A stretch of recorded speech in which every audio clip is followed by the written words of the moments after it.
And for more, ABC News investigative reporter Katherine Faulders, as well as Deputy Political Director Averi Harper, joining me now to break this all down. So, Katherine, one of the most intriguing portions, definitely, of yesterday's hearing was seeing that video we just saw moments ago of Nancy Pelosi and Chuck Schumer inside the Capitol, working the phones as Trump supporters were storming that Capitol, breaching the building. Here's another clip.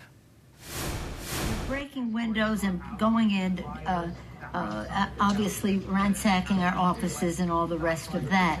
That's nothing. The concern we have about personal harm, personal safety, is it just transcends everything. But the fact is, on any given day, they're breaking the law in many different ways. And quite frankly, much of it at the instigation of the President of the United States.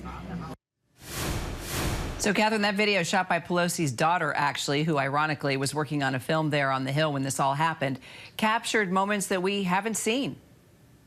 It did, and you saw leadership there. Republicans were also huddled in there as well. That video clip showed them on the phone with the acting Attorney General Jeffrey Rosen, who, by the way, has testified before the January 6th committee as a live witness, pleading for help from members of Trump's cabinet, whether it be the acting Attorney General at the time. They were on the phone at times with the Secretary of the Army. You saw a clip of Pelosi on the phone with the governor of Virginia, trying to get assistance from the states close by. It really shows, it emphasizes the reporting that we've reported on, and frankly what we've heard, Kira, from the committee, that where was former President Trump during this time?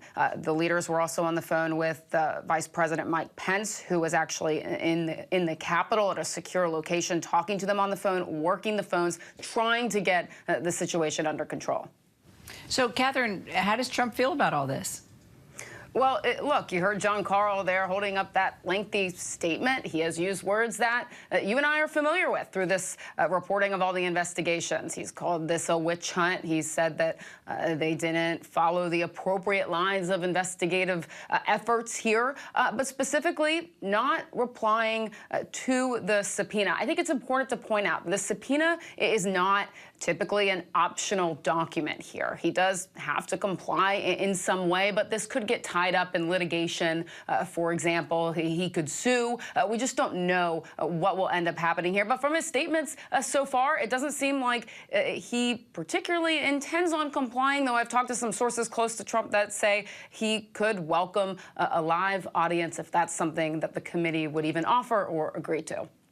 So, Averi, what kind of impact could this make on the upcoming midterms, you think? Well, in the days and weeks after January 6th, there were many folks who thought that candidates with ties to January 6th and the big lie would be disqualified, their political careers would be ended for their ties to January 6th. That's not what we've seen happen, even though we've seen Democrats call out candidates with connections to January 6th. When we think about candidates like Mark Finchem out in Arizona, Doug Mastriano, who's running for governor in Pennsylvania, incumbent Senator Ron Johnson out in Wisconsin, it has not been disqualifying for them. It has arguably been a boon to their campaigns. And so now that, coupled with the fact that many of these candidates continue to espouse lies about the 2020 election, we could see election deniers in very important posts come November. All right, Katherine, Averi, thank you so much. Hi, everyone. George Stephanopoulos here. Thanks for checking out the ABC News YouTube channel. If you'd like to get more videos, show highlights, and watch live event coverage, click on the right over here to subscribe to our channel. And don't forget to download the ABC News app for breaking news alerts. Thanks for watching.